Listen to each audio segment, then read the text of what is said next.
நரேந்திர மோடியோட கேரக்டர் இன்னைக்கு எப்படி மாறி போச்சு பார்த்தீங்களா? எப்படி பேசிட்டு இருந்தவர், एक डिलीट कर चुका है, आपकी बार अप्रैल 19 को 4 चौका 400 இடத்தை பிடிப்போம்னார். 4 चौக்காக இல்லை, இப்போ 3 चौக்காக இல்லை, 2 चौக்காக சிங்கி அடிக்க வேண்டியதாயிருச்சு. பாரத ஒன்றிய பிரதமருக்கு அரசியல் சட்டத்து புத்தகத்தை எடுத்து முத்தம் கொடுத்த டிராமா தான் அது. அவர் என்னைக்கு டிராமா போடாமல் விட்டார்? நம்ம தமிழ்நாட்டு மேடையில் வந்தோன்னே நான் அந்த போட்டோவை ஊர் பூரா காமிச்சேன். உலகத்தில் இப்படி ஒரு கூழ கும்பிடு போட்ட பிரதமரை நீங்கள் எங்கேயாவது பார்த்துருக்கீங்களான்னு. யாரை வேணாலும் நம்பலாம், இந்த கும்பிடு போகிற ஆளை மட்டும் நம்பவே கூடாது. ஐயா ஐயா ஐயா செருப்பு எடுத்து வைப்பேன், வேட்டியை மடிச்சு வைப்பேன், ஐயா ஐயா ஆமாங்கய்யா, இல்லைங்கய்யா ஆமாங்கய்யா. இந்த கூழ கும்பிடு போடுறவன் கலெக்டர் எப்படி சாகடிப்பானோ அதே மாதிரி கூழ கும்பிடு போட்டு இந்த தமிழகத்தை ஏமாற்றலாம் என்று நினைத்த நரேந்திர மோடியினுடைய அகங்காரத்திற்கு சவுக்கடி கொடுத்த தலைவர் நம் தளபதியார். ஒன்றிய பிரதமர் நரேந்திர மோடி தமிழ்நாட்டுக்கு வந்தோன்ன என் தமிழ் சொந்தங்களே அப்படின்னார். ஒரிசாவில் போய் இங்கே இருக்க பூரி சங்கராச்சாரியா இருந்து ஜெகநாதர் கோயிலில் இருக்க சாவியை தமிழங்க திருடிட்டு போயிட்டாங்கன்னு. ஏன்னா தமிழ்நாட்டில் தேர்தல் முடிஞ்சிருச்சு, இங்கே தமிழ் சொந்தங்களேன்னு சொல்லிட்டு தமிழ் தேர்தல் முடிஞ்சோன்னா ஒரிசாவில் போய் தமிழர்களை திருடர்கள்னு சொல்கிறார். ராமரே அவரை வந்து காப்பாற்றலை. ராமர் கோயிலை வச்சு ஜெயிச்சிடலாம், மக்கள் ராமர் கோயில் கட்டினதுனால நமக்கு வாக்களிப்பார்கள் நினைத்த அந்த கனவை தகர்த்தெறிந்து ராமர் கோயில் கட்டிய அந்த 5 தொகுதிகளிலும் பாஜக தோல்வி அடைந்திருக்கிறது என்று சொன்னால், இன்னைக்கு ஒன்றிய பிரதமர் நரேந்திர மோடியோட நிலைமையை பதவியேற்பு விழாவிலே பார்த்தோம். சந்திரபாபு நாயுடு வர்றாரு, எந்திரிச்சு அதே சந்திரபாபு நாயுடு அப்பாயின்மெண்ட் கேட்டு வாசல்ல 3 மணி நேரம் காத்திருந்தார். காலம் எப்படி மாறிடுச்சு பார்த்தீங்களா? தாப்பா போடாத பாத்ரூமில் எப்படி கஷ்டப்பட்டுக்கிட்டு வேதனையோட பயந்து பயந்து குளிப்பானோ அதே நிலைமை தான் இன்னைக்கு ஒன்றிய பிரதமர் நரேந்திர மோடிக்கு. நிதிஷ்குமார் சந்திரபாபு நாயுடு எப்போ என்னன்னு பேசுவாங்களோ அப்படின்னு பயந்து பயந்து ஆட்சி நடத்தி கொண்டிருக்கக்கூடிய நிலைக்கு இன்னைக்கு பாஜக தள்ளப்பட்டிருக்கு. இந்த தமிழ்நாட்டு தேர்தல் அப்போ பாஜக தலைவர் என்னன்னா பேசினாரியா, அடாடாடாடா அண்ணே குறிச்சு வச்சுக்கங்கண்ணே, பத்திரிக்கைக்காரங்கண்ணே, நான் எல்லாத்தையும் யோசித்து ஆழ்ந்து சிந்தித்து தானே சொல்கிறேன். 40 தொகுதியிலும் திமுக டெபாசிட்டே வாங்காதுண்ணே. தவளை சத்தம் கேட்கும் பார்த்துருங்களா? ஜெகதகதக் ஜெகதகதக் ஜெகதகதக் ஜெகதகத் ஜெகதகத் ஜெகதகதக் ஜெகதகதக் மழை பேய ஜாலியாக கத்துவாங்க. அது என்னமோ மகிழ்ச்சியில் கத்தேன். அப்படி 9 தடவை ஒன்றிய பிரதமர் இங்கே வந்து பிரச்சாரம் பண்ணோன்னா ஜெகதகதக் ஜெகதகதக் ஜெகதகதக் ஜெகதகதக்.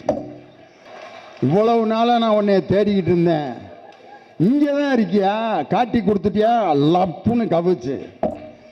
இன்னைக்கு ஜெகதிகிதிக் ஜெகதிகிதிக் ஜெகதிகிதிக்னு பேசினவர் பாம்பு என்ற ஜனநாயகம், அந்த ஜனநாயக விரோதியை இன்று கவ்வி இருக்கிற இடம் தெரியாமல் ஆக்கியதற்கு காரணம் என் தானை தலைவர் பெற்றெடுத்த தங்க முத்துவேல் கருணாநிதி ஸ்டாலின். ஒன்றிய பிரதமர் நரேந்திர மோடி கூட சொன்னார், திமுகவை அழித்து விடுவேன், இன்னும் 2 ஆண்டுகளில் திமுகவே இருக்காதுன்னு சொன்னார். என் தலைவர் அதுக்கு பதில் சொன்னார். திடீர்னு பார்த்தா ஒரு 50 போலீஸ் உள்ள நுழைவாங்க. பயந்துட்டேன் நான், போச்சுரா ஏதோ மேடையில் பேசிட்டேன் போல இருக்கு, முடிஞ்ச பிறகாவது அரெஸ்ட் பண்ணலாம், இன்னும் பட்டிமன்ற ரெக்கார்டிங்கே தொடங்கல, தீபாவளி சிறப்பு பட்டிமன்றம் வந்து ஐயா அப்படின்னா சர்த்தேன். வீட்டுக்கு செல்லில் கூப்பிட்டு ஒரு 2 பேண்ட்டு சட்டை ஒரு லுங்கி மட்டும் எடுத்து வை, ஏற்றிட்டாங்க, எப்படியும் ஒரு 15 நாளாவது போட்டுருவாங்க அப்படின்னு சொல்லிக்கிட்டு இருக்கேன்.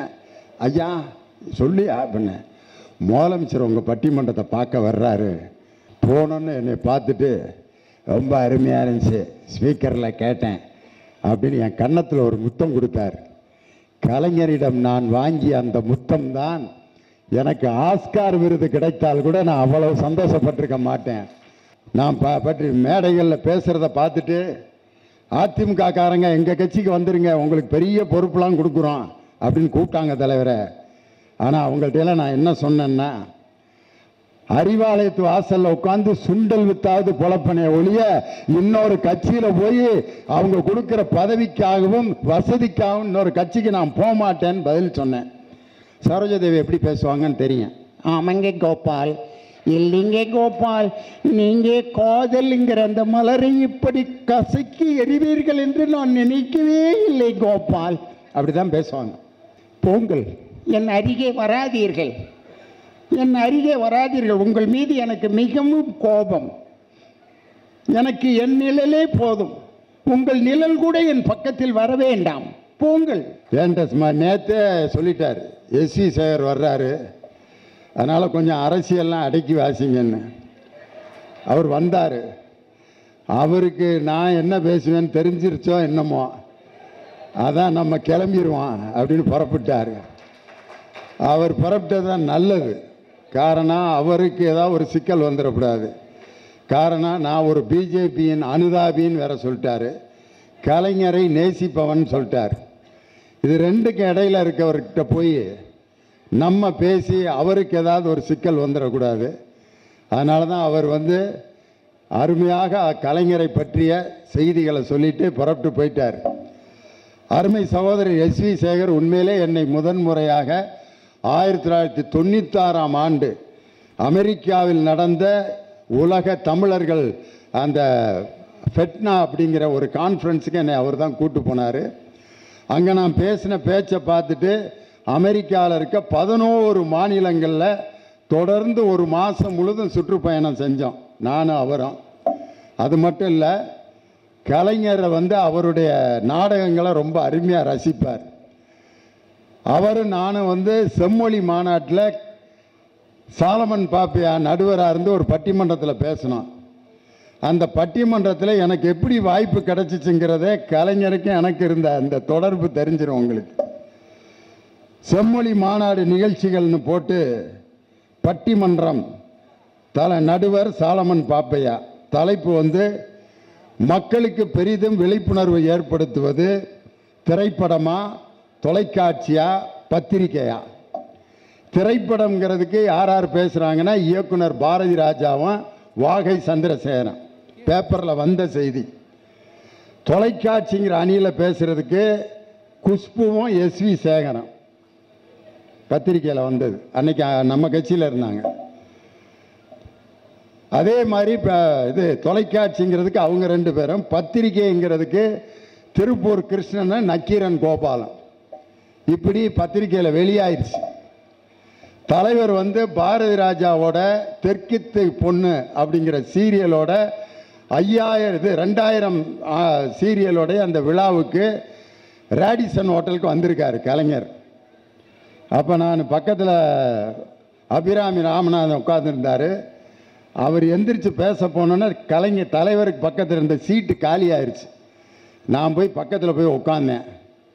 தலைவரை, 15 வருஷமாக திமுக மேடையில் பட்டிமன்றம் நடத்திக்கிட்டு இருக்கேன். செம்மொழி மாநாட்டில் பட்டிமன்றத்தில் எனக்கு வாய்ப்பு கொடுக்காம யாராருக்கோ கொடுத்துருக்கீங்களே தலைவரை, பேப்பரை பாருங்கன்னு. உடனே அதை பார்த்துட்டு சண்முகநாதன் இவா அப்படின்னார். உடனே பேப்பரில் அந்த இடத்துல குஷ்பு பேரை அடிச்சுட்டு திண்டுக்கல் லியோனி அப்படின்னு எழுதி நாளைக்கு இதை ப்ரெஸ்ஸில் ரிலீஸ் பண்ண அப்படின்னார். ஒரு தொண்டன் கேட்ட ஒரு கோரிக்கையை அந்த இடத்திலேயே நிறைவேற்றிய தலைவர் முத்தமிழறிஞர் டாக்டர் கலைஞர். அந்த செம்மொழி மாநாட்டில் நான் பேசின அந்த பேச்சு இருக்கு பாருங்க. அந்த பேச்சு அந்த செம்மொழி மாநாட்டில் கோயம்புத்தூரில் நடந்தப்ப அன்னைக்கு நம்ம ஆளுங்கட்சி தலைவர் முதலமைச்சர், அன்னைக்கு ஜனாதிபதியாக பிரதீபா பாட்டீல் இருந்தாங்க. அவங்கெல்லாம் மேடையில் உட்காந்துருக்காங்க. பட்டிமன்றம் அதுக்கு முந்தின நாள் நடந்தது. அப்போ அந்த பட்டிமன்றத்தில் நான் பேசும்போது சொன்னேன், இன்னைக்கு நம்ம முதல்வர், தமிழக முதல்வர், இன்றைய கட்சி தலைவர் தளபதியார் அந்த மேடையில் கடைசியில் உட்காந்துருந்தார். அப்போ அவர் கழுத்தில் டேக் போட்டிருந்தார், செம்மொழி மாநாடு அப்படின்ட்டு ஸ்டாலின் அப்படிங்கிற அந்த டேக்கை தொங்க விட்டுருந்தார். எங்களுக்கும் டேக் கொடுத்துருந்தாங்க. நான் கழட்டி பாக்கெட்டில் வச்சுருந்தேன். அப்போ நான் மேடையில் பேசும்போது சொன்னேன், எனக்கே போலீஸ்காரங்க சல்யூட் அடித்து உள்ளே அனுப்புகிறாங்க, துணை முதலமைச்சராக இருக்கவர் டேக் போட்டு உட்கார்ந்துருக்காருன்னா தமிழுக்கு முன்னாடி எல்லோரும் சமம் என்று நினைத்த தலைவர் தளபதி தான் அப்படின்ட்டு அவரை சொன்னேன். அன்னைக்கு கலைஞர் டேக் போடாமல் உட்காந்துருந்தார். அடுத்த நாள் 3வது நாள் நிகழ்ச்சிக்கு டேக் எடுத்து மாட்டியிருந்தார் தலைவர். நான் கேட்டேன், நேற்று போடல, ஏன் தலைவர் இன்னைக்கு போட்டீங்க? நேற்று தான் நீ சொன்னீலடா, தமிழுக்கு முன்னாடி எல்லாரும் சம டேக் போடணும்னு சொன்னேல, அதனால தான் காலையில் என் டேக் தொங்கிட்டு இருந்துச்சு, எடுத்து மாட்டிட்டு வந்தேன்னு சொல்லி ஒரு தொண்டன் சுட்டி காட்டியதை கூட நினைவு வைத்து அந்த செம்மொழி மாநாட்டினுடைய அந்த அடையாள அட்டையை நெஞ்சிலே தொங்க போட்டு 3ஆம் நாள் ஜனாதிபதியுடன் மேடையில் அமர்ந்த தலைவர் தான் முத்தமிழறிஞர் டாக்டர் கலைஞர் என்ற அற்புதமான தலைவர். 40க்கு 40 என்ற வெற்றியை இன்று தமிழகத்திலே பெற்றுத்தந்த நம் தளபதியாருக்கு கோவையிலே 15ஆம் தேதி பாராட்டு விழா நடக்குது. எப்படி இந்த வெற்றி சாத்தியமானது அப்படின்னு நம்மலாம் யோசிக்கிறோம். எப்படி இந்த வெற்றி நமக்கு சாத்தியமானது? ஒரு மனிதனுடைய வாய் தான் காரணம். அது யாருன்னு உங்களுக்கே தெரியும். ஒரு பத்திரிகையாளரை சந்திப்பது எப்படி என்பதற்கு இலக்கணமே நம் தானை தலைவர் டாக்டர் கலைஞர் தான்.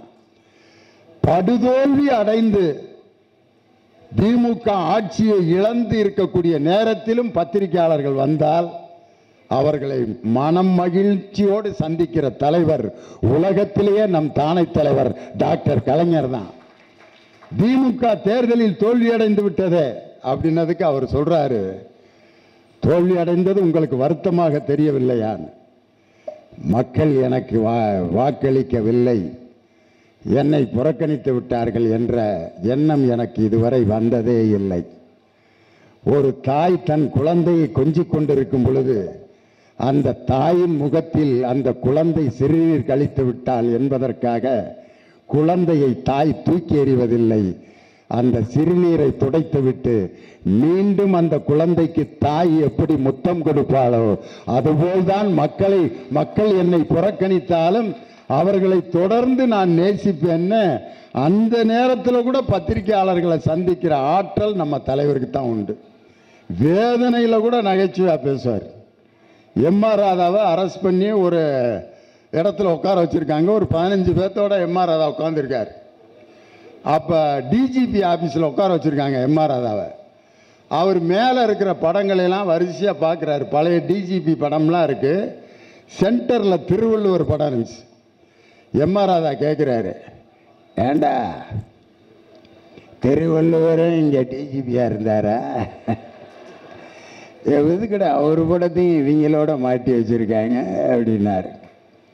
அரஸ்ட் பண்ணி உட்கார வச்சிருக்கப்போ கூட ஒரு நகைச்சுவை வெளிப்படுத்துகின்ற எம்ஆர் ராதா. உண்மையிலே முத்தமிழறிஞர் டாக்டர் கலைஞரை நினைக்கும் பொழுது உலக அரசியல் தலைவர்களின் வரலாற்றில் ஒரு குரலுக்காக கோடிக்கணக்கான மக்கள் கைதட்டிய அந்த காந்த குரல், கம்பீர குரல் நம் தானை தலைவர் டாக்டர் கலைஞரின் குரல் தான். என் உயிரினும் மேலான அன்பு உடன்பிறப்புகளே, அந்த வார்த்தைக்கு என்ன சக்திங்கிறீங்க? அதற்கு அடுத்த சக்தியாக இன்று முத்துவேல் கருணாநிதி ஸ்டாலின் என்னும் நான், இன்னைக்கு இந்தியாவே ஒலித்து கொண்டிருக்கிறது இந்த குரல்.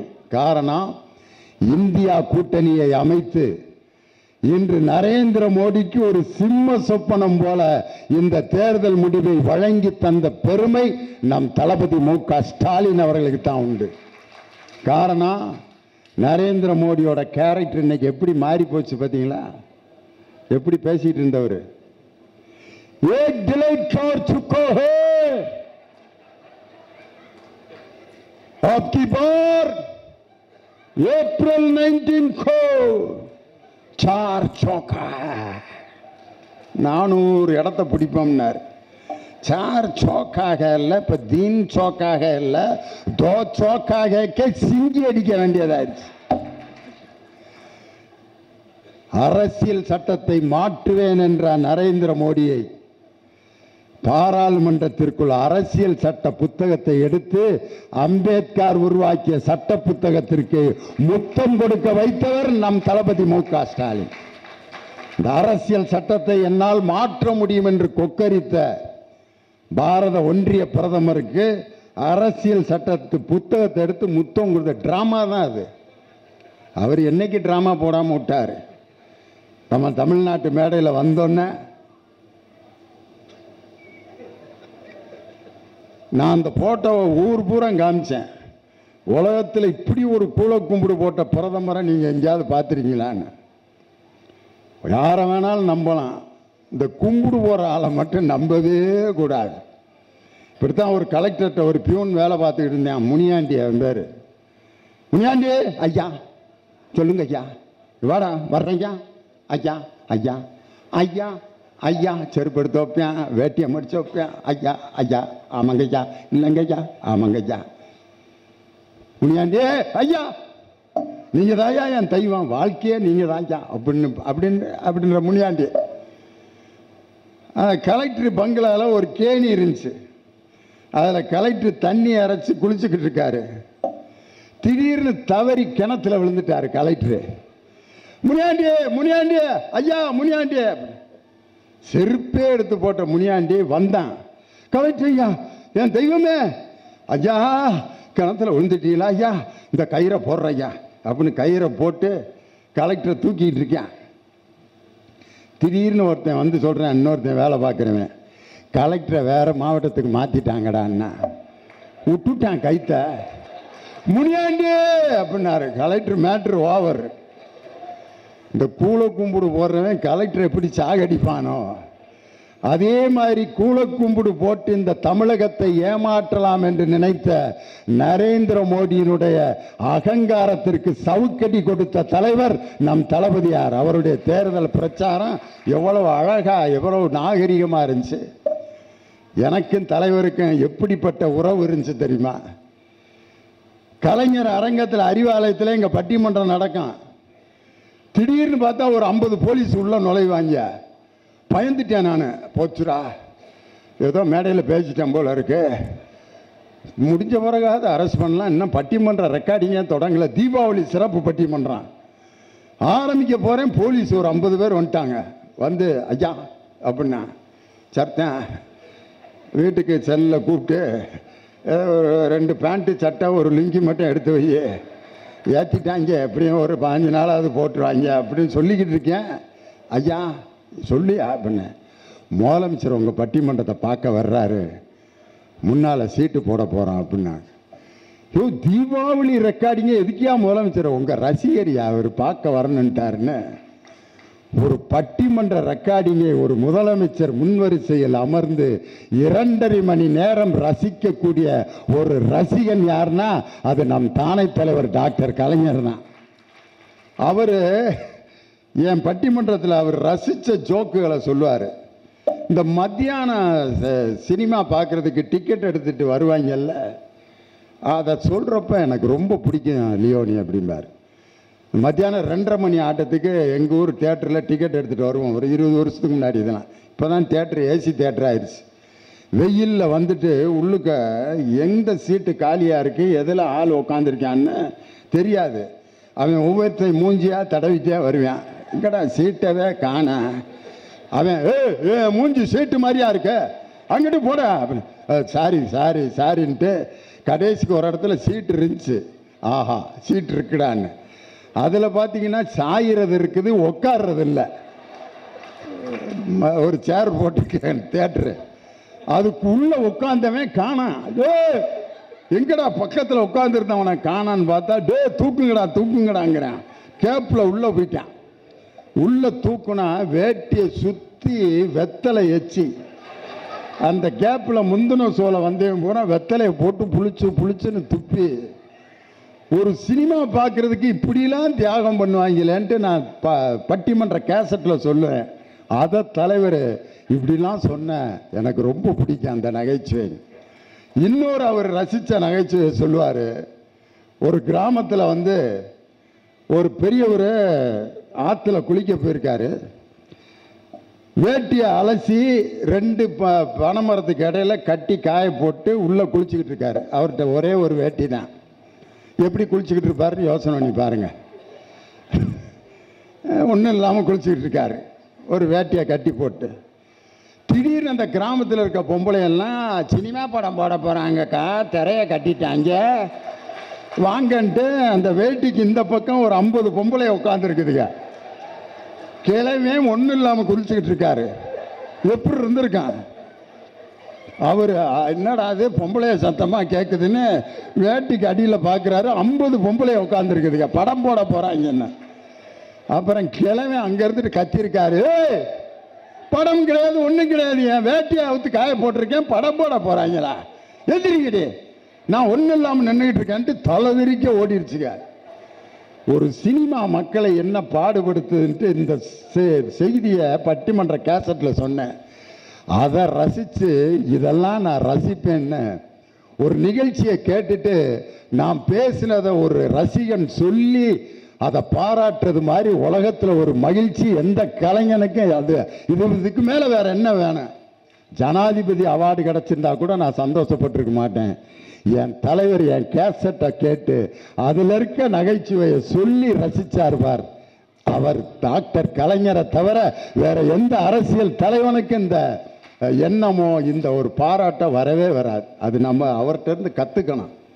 வேதனைப்படுற நேரத்தில் கூட சந்தோஷமாடுறா அப்படிம்பார். இடுக்கன் வருங்கால் நகுகன்னு வள்ளுவர் சொன்னதை வாழ்க்கையில் கடைபிடித்த தலைவர் அவர் தான். வேதனைப்படுற நேரத்தில் கூட அவர் மகிழ்ச்சியாக இருப்பார், யாரையும் கஷ்டப்படுத்த மாட்டார். எந்த கட்சியும் அழிய வேண்டும் என்று அவர் இதுவரைக்கும் சொன்னதாக சரித்திரமே இல்லை. இங்கே ஒரு பேச்சு அங்கே ஒரு பேச்சு கிடையவே கிடையாது. ஒன்றிய பிரதமர் நரேந்திர மோடி தமிழ்நாட்டுக்கு வந்தோன்னே என் தமிழ் சொந்தங்களே அப்படின்னார். ஒரிசாவில் போய் இங்கே இருக்க பூரி சங்கராச்சாரியா ஜெகநாதர் கோயிலில் இருக்க சாவியை தமிழங்க திருடிட்டு போயிட்டாங்கன்னு.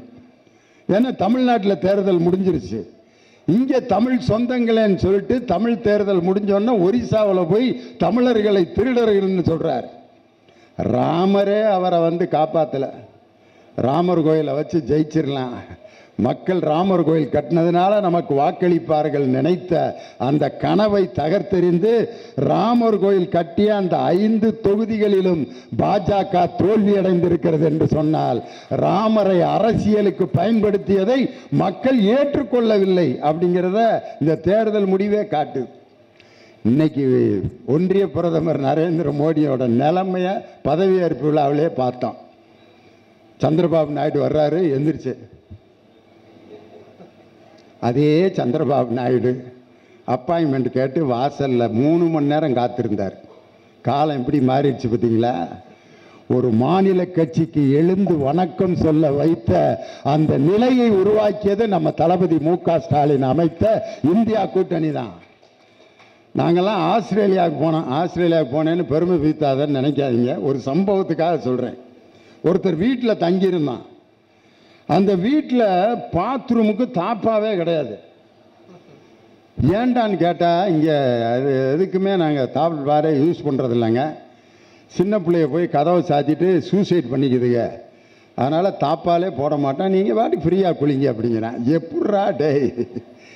அப்புறம் நான் ஒரு ஐடியா பண்ணேன், நம்மள்ட்ட தான் கைவசம் இருக்கே, பாத்ரூமை தாப்பா போடாமல் வச்சுட்டு சத்தமாக பாட்டு பாடிக்கிட்டே குளிக்கிறது. அந்த ஆஸ்திரேலியாக்காரரு லியோனி குளிச்சுக்கிட்டு இருக்காரு, யாரும் உள்ளே போகாதீங்கன்ட்டு. எப்படி வெறும் பாட்டா பாடி இப்படி தாப்பா போடாத பாத்ரூமில் எப்படி கஷ்டப்பட்டுக்கிட்டு வேதனையோட பயந்து பயந்து குளிப்பானோ அதே நிலைமை தான் இன்னைக்கு ஒன்றிய பிரதமர் நரேந்திர மோடிக்கு.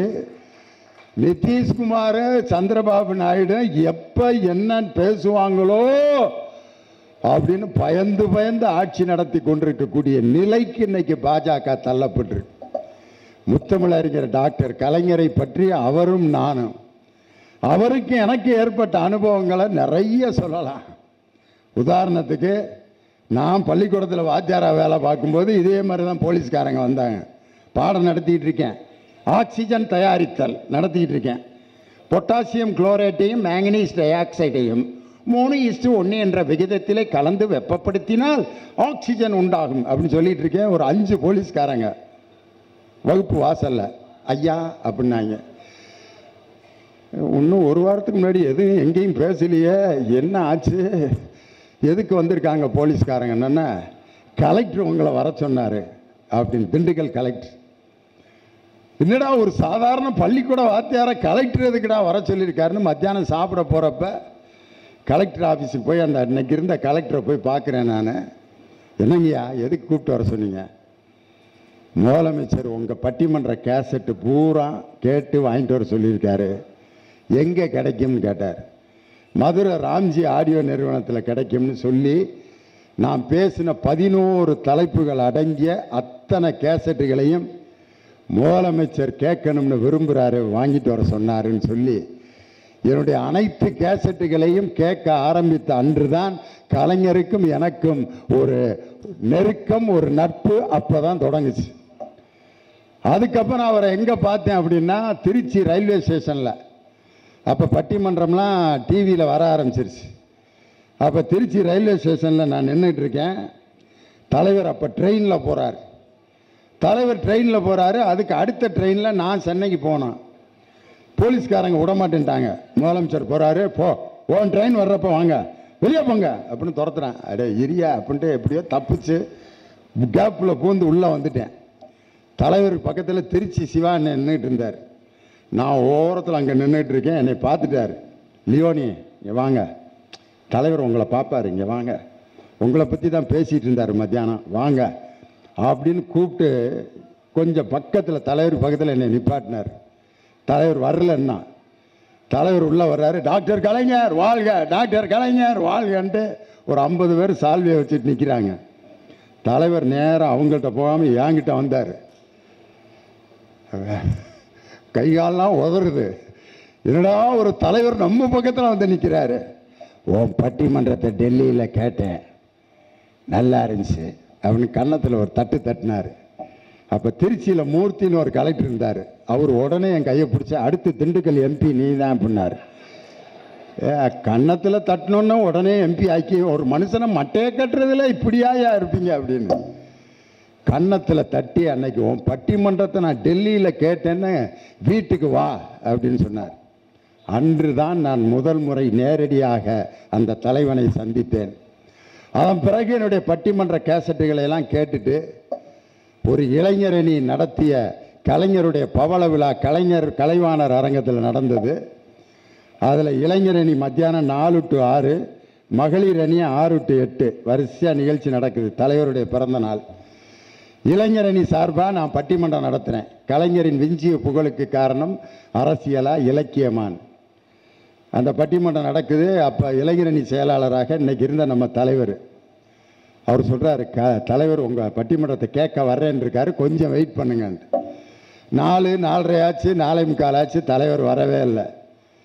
தலைவர் வரலைங்க அப்படின்னு, ஆரம்பிங்க அப்படின்ட்டார்.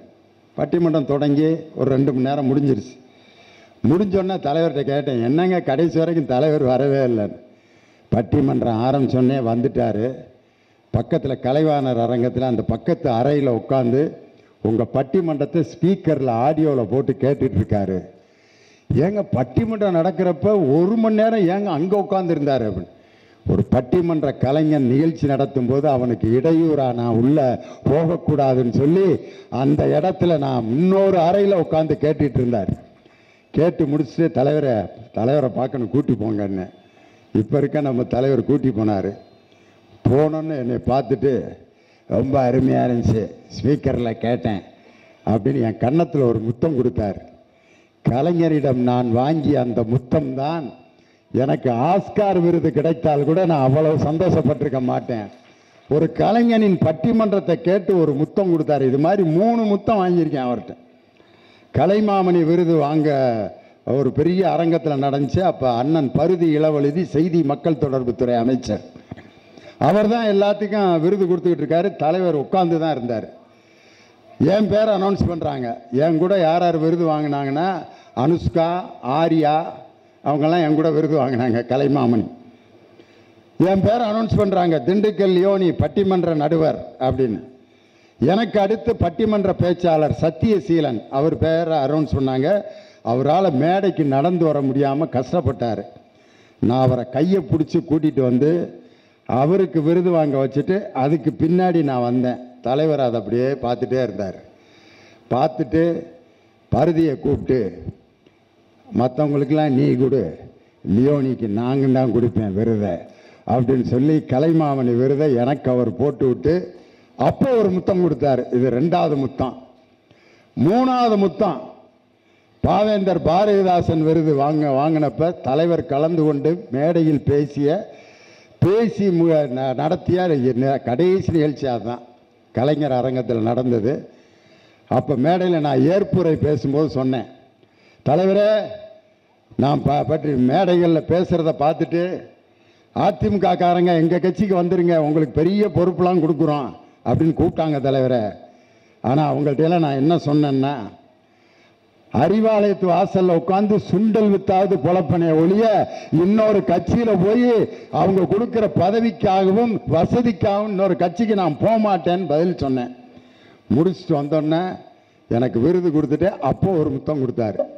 அப்போ தலைவர் பேசும்போது சொன்னார், சுண்டல் விற்கிறேன் லியோனி சொன்னார், அவரை சுண்டல் விற்கிற கடையை கூட நான் வச்சு தர மாட்டேன், அப்படியே அவருக்கு ஒரு நிலை ஏற்பட்டாலும் ஒரு புத்தக கடை தான் நான் வைத்து தருவேனே ஒழிய அவரை சுண்டல் விற்கிற நிலைக்கு நான் தள்ள மாட்டேன்னு சொன்னார்.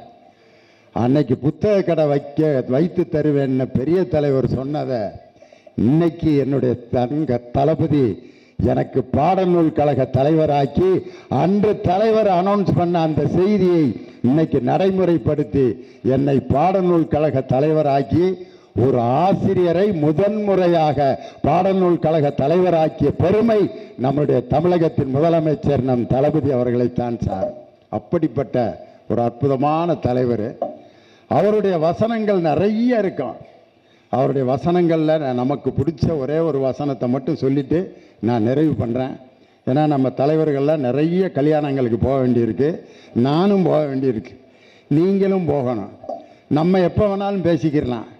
எஸ்வி சேகர் ஆகிய அக்கா தமிழச்சி தங்கப்பாண்டியன் அவங்க 2ஆம் முறை அன்னைக்கு ஜெயிச்சிருக்காங்க. இந்த வெற்றி மிகப்பெரிய வெற்றி. காரணம் என்னன்னா, கவர்னரை எதிர்த்து வெற்றி பெற்ற ஒரு லெப்டினன்ட் கவர்னர் மாதிரி இன்னைக்கு கவர்னரையே எதிர்த்து வெற்றி பெற்றவர்.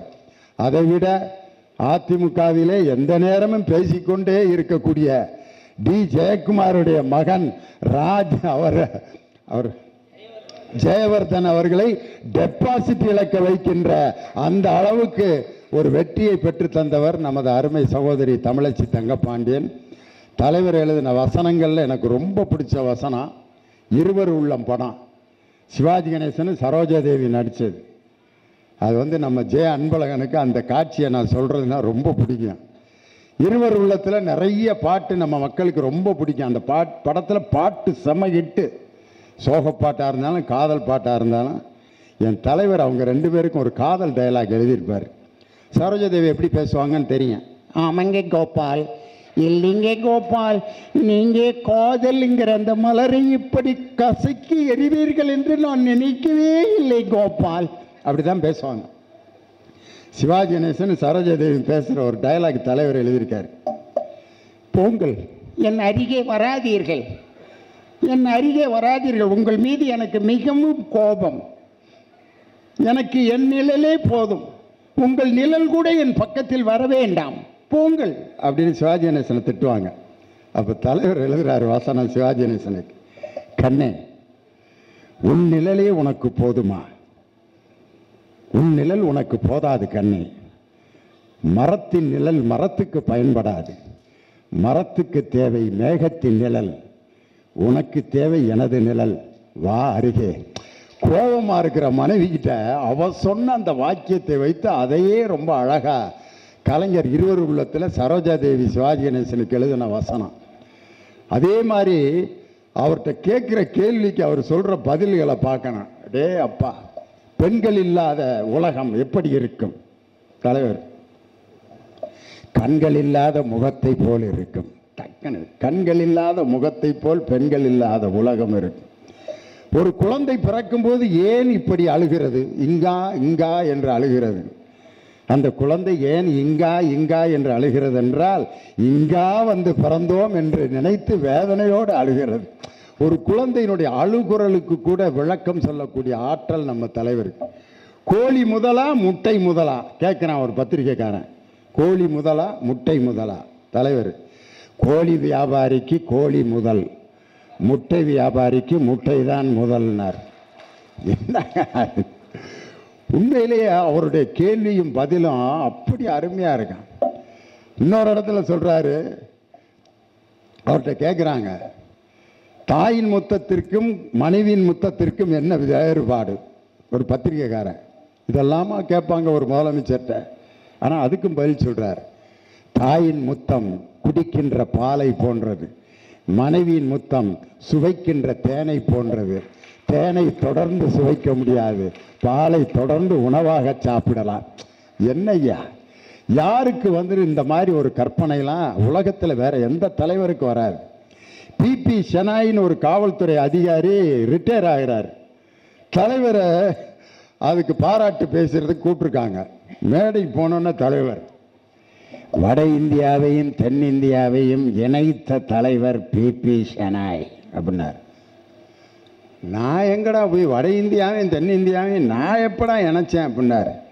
தலைவர் சொல்றார், பிபி என்பது தென்னிந்தியாவில் ஊதப்படும் வாத்தியம், ஷெனாய் என்பது வட இந்தியாவிலே ஊதப்படும் வாத்தியம்.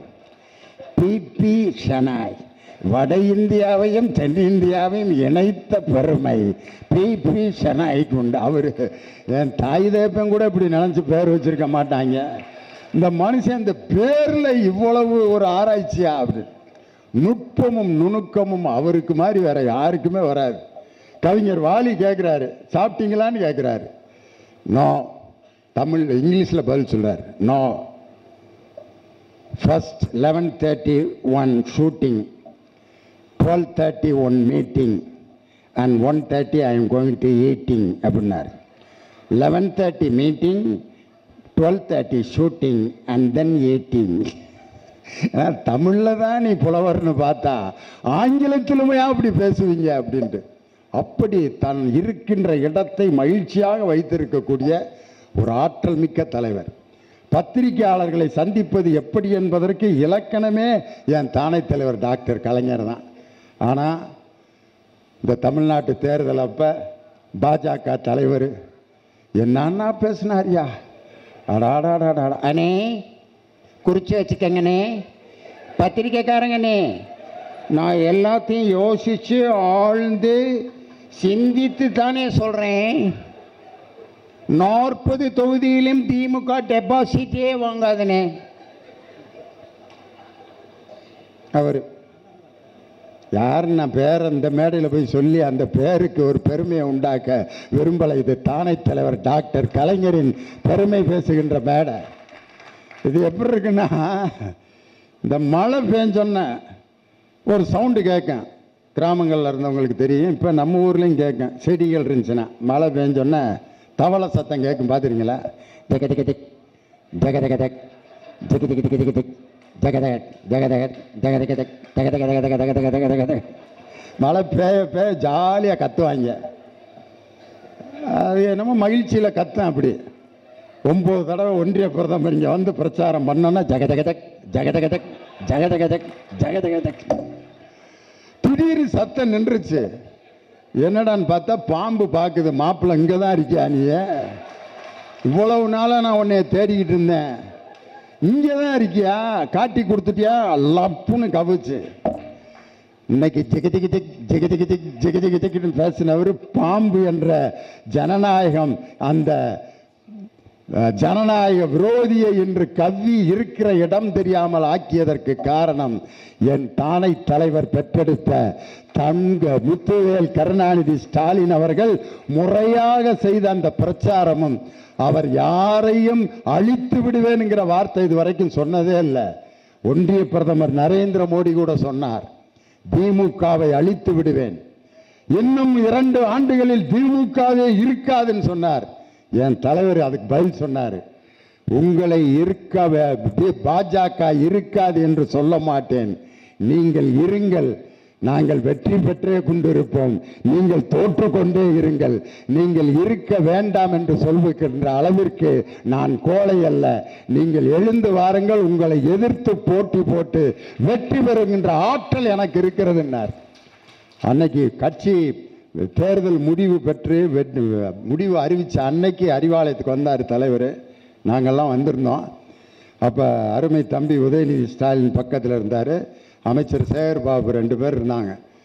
அப்போ நான் பக்கத்தில் போகலான்ட்டு இருந்தேன், நானும் போய் பின்னால் நிற்கலான்ட்டு. அப்போ யோசித்தேன், நான் வேணாம், நம்ம எதுக்கு போய் நின்றுட்டு. அப்போ யோசித்தேன், தலைவர் வெற்றி பெற்ற அந்த முகம்தான் இன்னைக்கு பத்திரிக்கைக்காரங்க பூரா பார்க்கணுன்னு நினைப்பாங்க. நம்ம அவருக்கு பின்னாடி நம்ம முகத்தை திரையில் காட்டணுங்கிறது அவசியம் இல்லை. என்னைக்கு இந்த தலைவரை வெற்றி அடைய வைத்து பின்னால் இருந்து நான் இயக்குவது தான் எனக்கு பெருமை. நான் அந்த கேமராவுக்கு முன்னாடி போக மாட்டேன்னு அன்னைக்கு பத்திரிகையாளர்களிடம் சொன்னேன். அன்னைக்கு அந்த தலைவர் சொன்னார், பாஜக தமிழகத்தில் காலூன்றி விட்டது போல் தெரிகிறதே, அதை பற்றி என்ன நினைக்கிறீர்கள்? தலைவர் சொன்னார், காலூன்றட்டும், அப்புறம் பார்த்து கொள்ளலாம் அப்படின்னார். ஊனட்டும், அப்புறம் நான் நேருக்கு நேர் சந்திக்கிறேன்டான்ற தைரியம் என் தங்கள் தளபதிக்கு மட்டும்தான் இந்த தைரியம். அது என் தானை தலைவர் டாக்டர் கலைஞர் போட்டு கொடுத்த பாதையில் இன்று இந்த தமிழகத்தை வெற்றிகரமாக நடத்தி கொண்டிருக்கக்கூடிய நம் தங்க தளபதி அவர்களுக்கு பாராட்டு. ஜூன் மாதம் 15ஆம் தேதி கோவையில் அனைத்து கட்சி தலைவர்களாலும் நடைபெற இருக்கிறது. திரிசங்கு சொர்க்கத்திலே தொங்கிக் கொண்டிருக்கக்கூடிய பாஜகவின் நரேந்திர மோடியினுடைய ஆட்சி இன்னும் எத்தனை மாதமோ எத்தனை வருடமோ என்று பத்திரிகையாளர்களும் அரசியல் நோக்கர்களும் கணித்து கொண்டிருக்கிறார்கள். நாம் அவர்கள் வீழ வேண்டும் என்று விரும்பவில்லை. அவர்கள் ஜனநாயக விரோத செயலை செய்யாமல் ஒரு கடிவாளமாக இந்தியா கூட்டணியினுடைய அனைத்து எம்பிக்களும் மோடியை சரியான வழியில் நடத்தி செல்வார்கள் என்று சொல்லி இந்த அருமையான முத்தமிழறிஞர் டாக்டர் கலைஞரோடு எனது நினைவுகளை பகிர்ந்து கொள்ள நல்ல வாய்ப்பை ஏற்படுத்தி கொடுத்த உங்கள் அனைவருக்கும் எனது அன்பான நன்றியை சொல்லி வாழ்த்துக்களை சொல்லி விடைபெறுகிறேன். நன்றி, வணக்கம்.